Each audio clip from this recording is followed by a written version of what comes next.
যে কেন আপনারা কালার চেঞ্জ করবেন, কারণ মানুষ কালার চেঞ্জ করে কারণ হচ্ছে একটি আপনার মেকআপের প্রয়োজন হয়, যেমন প্রত্যেকটা মানুষের সৌন্দর্য বর্ধনের জন্য, তো প্রত্যেকটা গাড়িরও কিন্তু একটু হাইলাইটস করার জন্য আমরা কালার করি।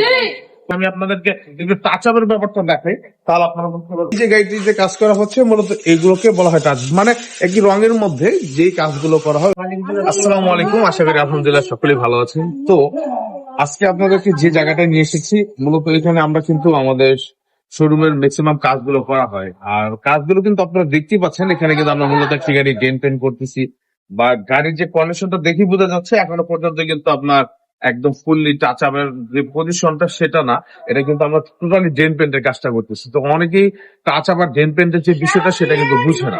এটা কিন্তু টোটালি আমরা একদম জেল পেন করে একদম কালার করতেছি, মানে টোটালি কালার চেঞ্জ করতেছি। আর টাচ আপটা হচ্ছে মূলত আরেকটা জিনিস, এখন যে গাড়িটা আমরা বলছি এটা হচ্ছে ফুল বডি আর কি কালারিং। তো এই ফুল বডি কালারটা তখনই করা হয় যখন মনে হয় যে কালারটা ভালো লাগছে না, কিংবা মনে হচ্ছে যে কালারটা চেঞ্জ করলে আর একটু গেট আপ আসবে গাড়িতে, সেক্ষেত্রে কিন্তু কালার গুলো চেঞ্জ করা হয়।